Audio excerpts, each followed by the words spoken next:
কে খানা খাবে? ও মা, কে আমার মাথায় তেল দিয়ে দিবে? তুমি তো আমার মা। আর মা বলতেছে, না তুই তো আমার সন্তান না। বাচ্চা বিচার নিয়ে গেছি, মহিলা বিচার নিয়েছে, খলিফাতুল মুসলিমিনের কাছে চলে গেছি। খলিফাতুল মুসলিমিনের কাছে যে মা বলতেছি, ওগো খলিফাতুল মুসলিমিন, দেখেন বিচারটা কেমন। বিচারপতি হযরত আলী, কিন্তু জামানাটা খলিফাতুল মুসলিমিন হযরত ওমরের। এই দুনিয়ার মালিকের মতো বিচারক না, বিচারপতি হলো হযরত আলী।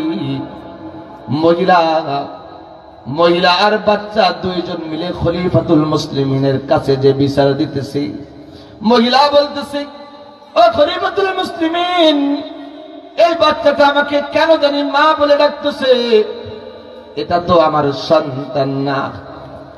এবার খলিফাতুল মুসলিমিন ডেকে বলতেছি, এ বাচ্চা, তুমি কেন মা বলে ডাকতেছো?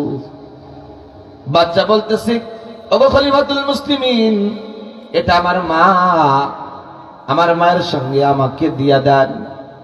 বিচারপতি হযরত আলী বলতেছে, এ মহিলা, তুমি কেন তোমার সন্তানের পরিচয় দিতেছো না?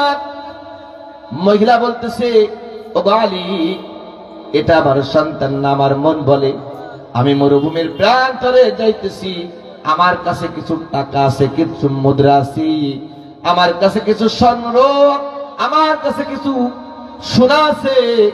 এই স্বর্ণের কারণে আর টাকার লোভে এই বাচ্চা মনে হয় আমার কাছ থেকে কেড়ে নিবে, আসলে বিষয়টা তা না।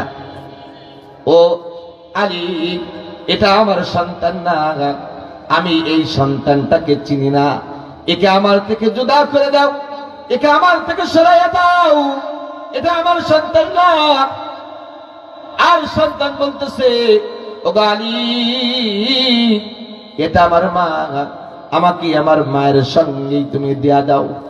এই মার ভিতরে আর সন্তানের মধ্যে ঝগড়া লাগছে কি লাগে নাই? ঝগড়া লাগছি, কিন্তু বিচারপতি তো দুনিয়ার কোন বিচারপতি না, বিচারপতি হলেন হযরত আলী শেরে খুদা। কথা কন ঠিক কিনা? এই আলীকে আল্লাহর পয়গম্বরের জামাই হযরত ফাতিমা জান্নাত, ফাতিমাতুজ জোহরা রাদিয়াল্লাহু তাআলা আনহুর স্বামী হযরত হাসান আর হোসেনের আব্বা জান। কথা কন ঠিক কিনা? শেরে খুদা হযরত আলী। এবার হযরত আলী ওই বাচ্চাকে দেখে বলতেছি, ও বাচ্চা, তোমার কোন চিন্তার কোন কারণ নেই। ও বাচ্চা, তুমি চিন্তা করবা না, এই এমন মা তোমার দুনিয়াতে লাগবে না। কারণ যে মা তোমার পরিচয় দিতেছে না, এই মাকে তোমার লাগবে না। হযরত আলীকে বাচ্চা বলতেছি, ও আলী, আমাকে কে গোসল করাই দিবে? কে আমার মাথায় তেল দিয়ে দিবে? কে আমাকে খানা খাওয়াবি? আমার তো মা নাই। হযরত আলী বলতেছে, ওরে বাচ্চা, তোমার চিন্তা নাই। এ বাচ্চা, আজকের পর থেকে তোমার মা যদি খাতুনে জান্নাত ফাতেমা হয়, তোমার কোন চিন্তা আছে? জোরে বলেন আল্লাহু আকবার, জবান ছেড়ে বলেন আল্লাহু আকবার। হযরত ফাতিমাতুজ জোহরা রাদিয়াল্লাহু তাআলা আনহা যদি তোমার আম্মা হয়, তোমার কোন চিন্তা আছে? বাচ্চাটাও তো আখিরাতমুখী, বাচ্চাটাও তো বড় বুদ্ধিমান, কারণ ওই বাচ্চাটা তো আমাদের জামানার বাচ্চা না। আমাদের জামানার বাচ্চা লাভ করছে কবে 5 থেকে 6 এ উঠবো, আর কবে আমার আব্বা আমাকে অ্যান্ড্রয়েড ফোন কিনে দেবে, কবে আমি ফ্রি ফায়ার খেলবো, কবে আমি পাবজি খেলবো, কবে আমি উলঙ্গ বেহায়াপনার ছবি দেখবো। এখনের দুনিয়ার বাচ্চাদের তো মেধা আর শক্তি, এখনের বাচ্চাদের চিন্তা আর চেতনা আগের বাচ্চাদের মতো নাকি? জীবনেও না। বাচ্চার চিন্তা চেতনা দেখেন কেমন। বাচ্চা বলতেছি, ও আলী, খাতুনে জান্নাত ফাতেমা যদি আমার মা হয়, আমার তো আর কোনো চিন্তা নাই, চিন্তা নাই। আমি জানি আমার মা যদি ফাতেমা হয়, তাহলে আমার পিতা হবে হযরত আলী, মানে আপনি। সুবহানাল্লাহ। আওয়াজ করে বলেন সুবহানাল্লাহ, আল্লাহু আকবার। আরো জোরে বলেন আল্লাহু আকবার। বান্দা যখন সুবহানাল্লাহর আওয়াজ জমিনের মধ্যে দেয়, আল্লাহ তাআলা নগদ নগদ জান্নাতে তার জন্য একটা গাছকে বরাদ্দ করে দেয়। সুবহানাল্লাহ। বাচ্চা বলতেছে, ওগো আলী, আমার মা যদি ফাতেমা হয় তাহলে আপনি তো আমার পিতা। শুধু তাই না, আমার যে ভাই হবে, আমার ভাই হবে হযরত হাসান আর হুসাইন। কথা কোন ঠিক কিনা? আমার নানা দুনিয়ার কোন নানা হবে না, আমার ভাই যদি হয় হাসান আর হুসাইন। ওগো আলী, আমার মা যদি হয় ফাতেমা তাহলে আমার নানা দুনিয়ার কোন যেন মানুষ হবে না, আমার নানা হবে আখিরি জামানার পয়গম্বর মুহাম্মদুর রাসূলুল্লাহ সাল্লাল্লাহু আলাইহি ওয়াসাল্লাম হবে আমার নানা। যেই নানার সুপারিশ ছাড়া আমি বক্তাও জান্নাতে যাইতে পারবো না, আপনি শ্রোতাও জান্নাতে যাইতে পারবেন না। শাফুন নাশাফি ইবাদাতিল্লাহ, যে পয়গম্বর বলেছেন কিয়ামতের ময়দানে আল্লাহ তাআলার পয়গম্বর শাফাআত করবে। আল্লাহর পয়গম্বর 7 জনের জন্য তো শাফাআত করবে, কিন্তু যে পয়গম্বর আপনাকেও শাফাআত না করলে জান্নাতে যাবেন না। আমি বক্তাকে শাফাআত না করলেও কিয়ামতের দিন জান্নাতে যাওয়া যাবে না। এই পয়গম্বর হলো আমার নানা। আমার নানা যদি আখিরি জামানার পয়গম্বর হয় তাহলে আমার কোনো চিন্তা নাই। ওগো আলী, আজকে থেকে এমন মার আমার দরকার নাই, এমন বাবার আমার দরকার নাই। আমার মা যদি হয় খাতুনে জান্নাত, আমার বাবা যদি হয় হযরত আলী, আমার ভাই যদি হয় হাসান আর হুসাইন, তাহলে আমার নানা জান হবে আখিরি জামানার পয়গম্বর মুহাম্মদুর রাসূলুল্লাহ। সবাই জবান ছেড়ে বলেন সাল্লাল্লাহু আলাইহি ওয়াসাল্লাম। আমার নানা যদি, ওগো আলী, আমার নানা যদি আখিরি জামানার পয়গম্বর হয়, আমার কোনো ভয় নাই। কিয়ামতের দিন আমার নানা জানের ঘাড়ে উঠে আমি আল্লাহর জান্নাতে চলে যাব। সুবহানাল্লাহ। ইয়া ইলাহি তু মেরা মাবুদ হই, ইয়া ইলাহি তু মেরা মাশুক হই। মুসলমান ভাইরা আমার, মুসলমান ভাইরা আমার, সময় অল্প, কি কথা বলবো? আসলে অনেকের দিলের মধ্যে অনেক কথা রয়ে গেছে, কিন্তু সময় নাই। আল্লাহ তাআলা এই দুনিয়ায় আমাদেরকে অনার্থক পাঠাই নাই রে ভাই।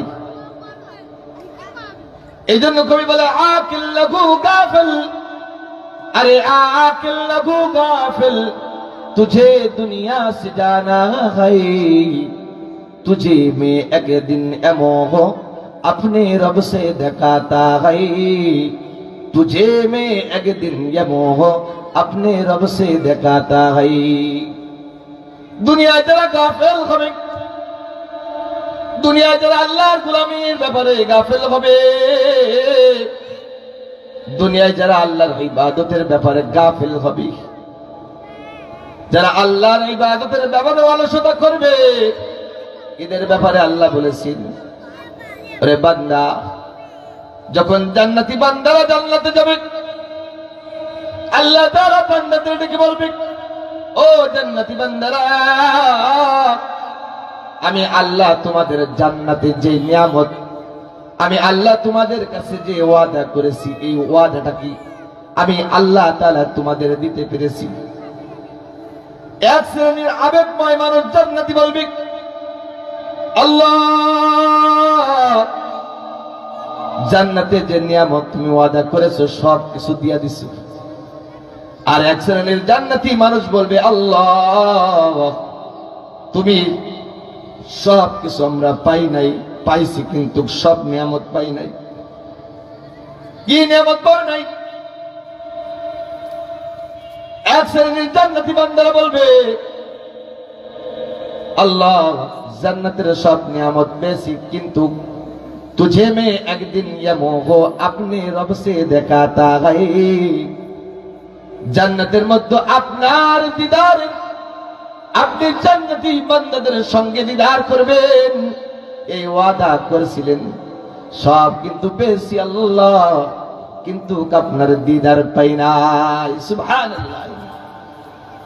মুসলমান ভাইরা আমার সময় সংক্ষেপ, আমি যাতে কালিমা পাঠ করেছি আল্লাহ তাআলা জানা দিয়েছেন, ইয়া আইয়ুহাল্লাযীনা আমানু, হে ঈমানদারেরা, ও আনফুসাকুম ওয়া আহলিকুম নারা, তুমি আগে নিজে জাহান্নামের আগুন থেকে বাঁচো, এরপরে তোমার আগাল যারা আছে, তোমার সন্তান সন্ততি আপনজন প্রতিবেশী যারা আছে তাদেরকে ওয়া আহলিকুম নারা, জাহান্নামের আগুন থেকে বাঁচাইবার জন্য ফিকির করো। এবার আপনি চিন্তা করেন, আপনি নিজে জাহান্নামের আগুন থেকে বাঁচতে পারছেন কিনা? আপনি নিজে আল্লাহর গোলামি করে আল্লাহকে সন্তুষ্ট করে কবরে যাইতে পারছো কিনা? এ গলগলিয়ার সোনার মানুষ আমার, ওই কবর এক কঠিন জায়গা। এই কবর আল্লাহর পয়গম্বর জানা যায়, বলেন নবী সাল্লাল্লাহু আলাইহি ওয়াসাল্লাম, আল কবরু রাউযাতুম মির রিয়াজিল জান্নাহ আও হুফরাতুম মির গুফারিন নার।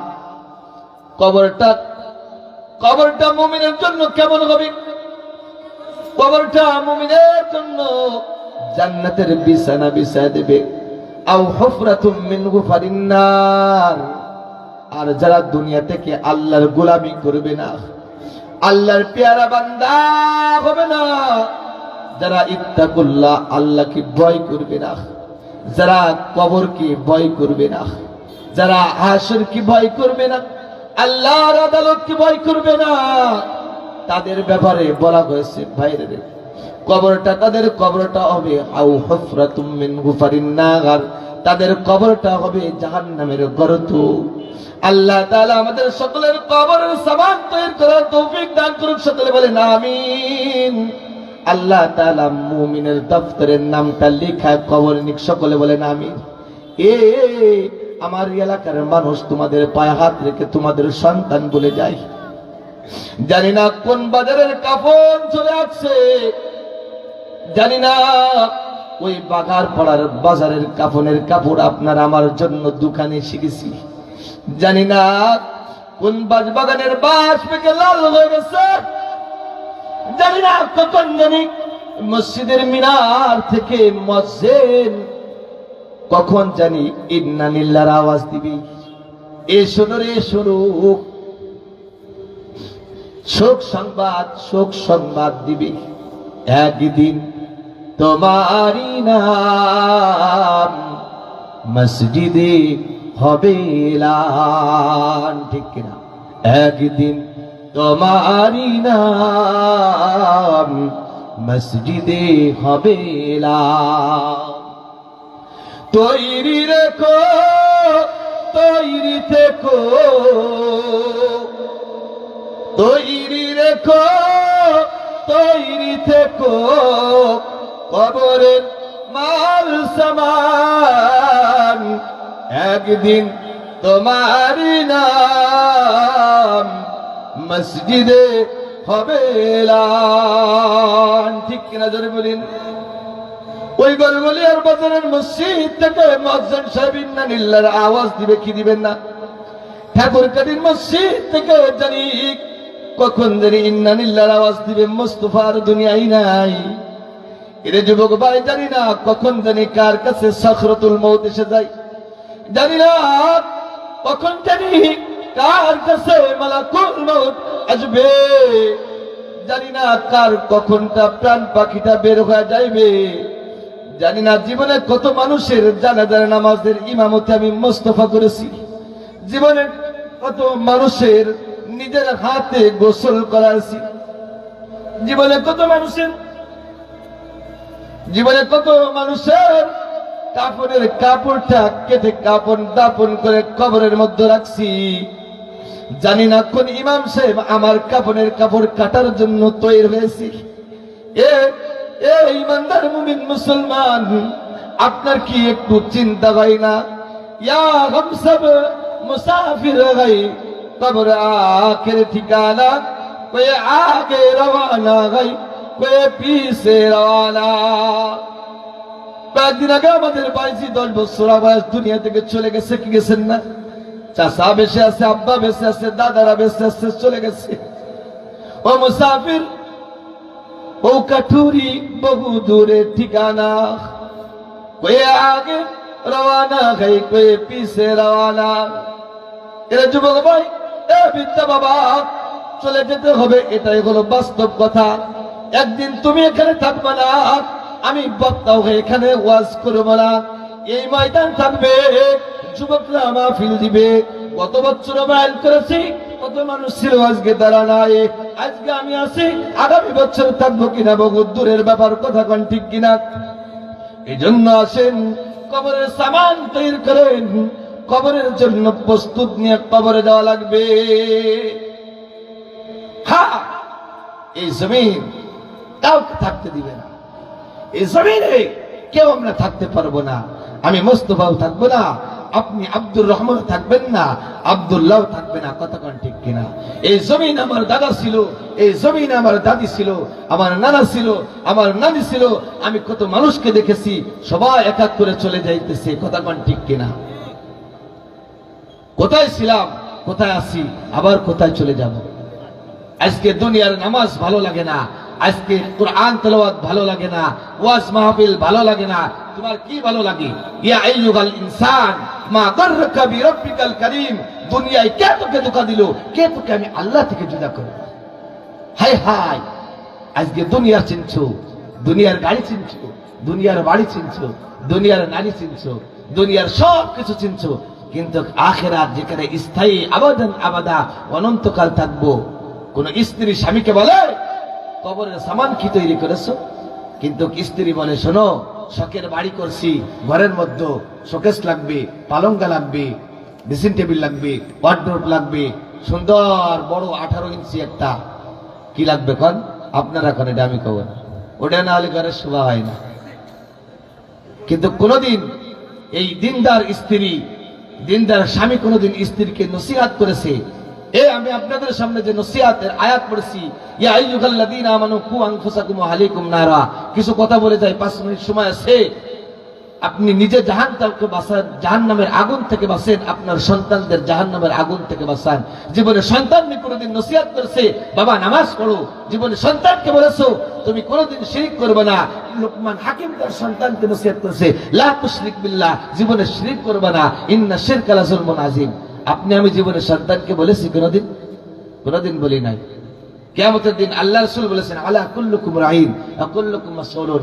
এ বুড়া বাবা, মেয়েকে বলেছো 14 ফেব্রুয়ারি ইকো পার্কে যাওয়া যাবে না? এ বিদ্যা বাবা, ওই যুবক ছেলেটাকে বলছো 14 ফেব্রুয়ারি তুমি কোথায় যেতেছো? সুন্দর মোবাইল একটা মোটামুটি কিনে দিয়ে সারাদিন ফেসবুক শরীফ চালাইতে থাকে, সকাল থেকে সন্ধ্যা পর্যন্ত, খা ঘুম নেই, গোসল নেই, ও একবার কষি নিয়ে যায় চালায়ে। আর কয়েকজন না হলে কি হবে, কিনে না দিলি পয়সা মরে দেওয়ানে গলা ধরি, আমার একটা বল্টু এও যদি মরে যায় দুনিয়া কারে নিয়ে করবো? ওই সন্তান দুনিয়ায় থাকার থেকে না থাকা ভালো, কথা কোন ঠিক কিনা? সন্তান দিয়ে কি করবো? ওয়ায়াউমা লা ইয়ানফাউ মালু ওয়ালা বানুন, সন্তান আমার আপনার ভোগের জিনিস, কথা কোন ঠিক কিনা? এই সন্তান যদি নেক সন্তান তৈরি করতে পারি তাহলে কামিয়াব। আর সন্তান যদি বদকার হয়, এই সন্তান যদি আপনার আমার জাহান্নামের কারণ হয়, ওয়ায়াউমা লা ইয়ানফাউ মালু ওয়ালা বানুন ইল্লা মান আতাল্লাহা বিকলবিন সালিম। সন্তান যদি দুনিয়াদার হয়, সন্তান যদি দুনিয়ার নগ্নতায় ব্যস্ত থাকে, এই সন্তান আপনার আমার নামে কিয়ামতের দিন মামলা করবে। প্রিয় হাজিরিন, এজন্য সন্তানদের নসিহত করেছি, নামাজ আসো, নসিহত করি। 5 বছর বয়সে সন্তানের বয়স 25 বছর, আমার বয়স 65 বছর। তাবলীগের সরমন হাতে যদি এসে কই বাবা নামাজ পড়, না হলে কিন্তু তোরে বাড়ি থাকতে দেবো না। বুড়ো মানুষ তো, ওর কথা আর কি আসেনি, কারণ যখন বুড়ো হয়ে যায় কেউ তারে গোনে না, তখন কাই তুমি বাড়ি থাকলে তাও, না থাকলে তোমারও বাধ্য গোনে না, কথা কর না, ঠিক না? কারণ মানুষ যখন বুড়া হয়ে যায় 2টা জিনিসের লোভী হয়ে যায়। 1 নম্বর ক্ষমতার লোভী হয়, 2 নম্বরে সম্পদের লোভী হয়, কথা কোন ঠিক কিনা? 4 জমি দান করছে, আব্বা কয় তো আর কান নেই মনি, কি খাবি, এইটুক জমি আছে। বয়স 70 বছর, উনি এখনো চেয়ারম্যানিতে দাঁড়াবে, উনার এখনো পর্যন্ত কি হয়নি, শরীরে রেশ কাটিনি, অথচ একদম কবরে চলে গেছে, কথা কয় না ঠিক কিনা? প্রিয় হাজিরিন, এটাই হলো দুনিয়া, এটাই হলো দুনিয়া দোস্ত। এই জন্য আমাদেরকে চলে যেতে হবে, আমাদেরকে চলে যেতে হবে, এটাই বাস্তব কথা। আমাদেরকে চলে যেতে হবে। এই জমিন কাউকে থাকতে দেয় না, এই জমিনে থাকতে পারবো না, তাহলে কোথায় যেতে হবে? আল্লাহ রাসূল বলেছেন, আল কাইসু মান দানা নাফসাহু ওয়া আমিলা লিমা বাদাল মাউত। ওই ব্যক্তি চালাক, ওই ব্যক্তি চতুর, যে দুনিয়া থেকে আখিরাত কামাই করে। জোরে বলেন ঠিক কিনা? তাহলে আমরা দুনিয়ায় চালাক কাকে বলি? দুনিয়ায় চুরি করে, বাটপারি করে, সিটারি করে, লম্পটি করে, ভাই ভাইকে ফাঁকি দেয়, হ্যাঁ, ভাই বোনের সম্পদ ফাঁকি দেয়, ভাই প্রতিবেশীর সম্পদ ফাঁকি দেয়, দুনিয়ার ফাঁকি দিয়ে সিটারি বাটপারি করে, দুনিয়ার সব আকাম কুকাম করে, বাগার পড়া যদি সুন্দর একটা বিল্ডিং সাজাতে পারি, ও মুখের চাল উঠে গেছে, কলা ঝাড়া দিয়ে তাই, কথা কয় না ঠিক কিনা? কিন্তু আল্লাহ রাসূল বলেছেন, তুমি দুনিয়া অতক্ষণ পর্যন্ত আপন যতক্ষণ তুমি দুনিয়ায় থাকবা। তোমার এই বিল্ডিং এর হায়াত 30 বছর, কথা কয় না ঠিক কিনা? তুমি আজকে যে বিল্ডিং করেছো, এই বিল্ডিং এ তুমি শুইতে পারবা কিনা এরও গ্যারান্টি নাই, কথা কন। কিন্তু কবর বাড়ি, কবর জায়গা ভালো না, কবর জায়গা ভালো না। এই কবর ডান পাশের পাঁজরের হাড্ডি এমন করে চাপ দিবে, কারণ কবরের মধ্যে তুমি কি নিয়ে যাও? আমল নিয়ে আসো। কবর বলবে, হে আমি সাপ বিচ্ছুর ঘর, আমি পোকামাকড়ের ঘর, আমি অন্ধকার কুয়া, আমার মধ্যে তুমি কি নিয়ে আসো? রোজা নিয়ে আসো, নামাজ নিয়ে আসো, আমল নিয়ে আসো। কবরটা আমল করে সাজায় আসো। আল্লাহর কসম, কবরটা যদি সাজাইতে না পারি, আমরা বক্তা শ্রোতা কেউ আমরা ঠাই পাবো না। আসেন, কবর বাড়ির সামান তৈরি করার তৌফিক দান করুক, সকলে বলেন আল্লাহুম্মা আমিন। প্রিয় হাজিরিন, যে কথাগুলো বললাম আসলে অল্প সময় বলা যায় না। যা কিছু বললাম, আমার ইলম নাই, আমল নাই, আসলে একেবারে সাধারণ একজন মানুষ। আপনাদের মহাব্বতে এলাকায় একটা প্রতিষ্ঠান চালাই, এরা অনেক সফর করে টুকটাক করে বিভিন্ন জায়গায়, অধিকাংশ সময় মাদ্রাসার ফিকিরে ব্যস্ততায় গাড়ি ঘোড়ায় চলতে হয়। অনেক সময় দেখেন তো গাড়ির পরে এদিক থেকে মোস্তফা গাড়ি নিয়ে আসে, ওই দিক থেকে গাড়ি নিয়ে আসে, সব সময় চলি। তো চলার পথে আল্লাহ তাআলা যেন জান মাল ইজ্জতের হেফাজত করে। আমার মাদ্রাসার জন্য দোয়া করবেন। প্রায় 80 জন ছেলে মেয়ে আবাসিক রাত থাকে। এই হুজুরদের নিয়ে ফাঁকা বিলির মধ্যে কি কষ্টে তাই সব সময় আল্লাহরে ডাকতে ডাকতে গলা শুয়ে যায়। আল্লাহ, ফাঁকা জায়গা, তুমি ছাড়া হেফাজত করার কেউ নাই। 3 মাস আগে একটা ছেলের সাপে কেটে মেরে ফেলাইছে। দোয়া করি আল্লাহ তাআলা এই বাচ্চাগুলো নিয়ে থাকি, আল্লাহ তাআলা যেন মাদ্রাসার হাজাত পুরা করে দেয়। আল্লাহ তাআলা যেন মাদ্রাসাকে দিনের জন্য কবুল করে, এই মাদ্রাসার ওসিলা করে এলাকার সবল মাইয়াতের কবর খালি জান্নাতের বাগান বানায় দেয়। সকলে বলেন আল্লাহুম্মা আমিন। আখির দাওয়ানা আলহামদুলিল্লাহি রাব্বিল আলামিন। আসসালামু আলাইকুম ওয়া রাহমাতুল্লাহি ওয়া বারাকাতুহু।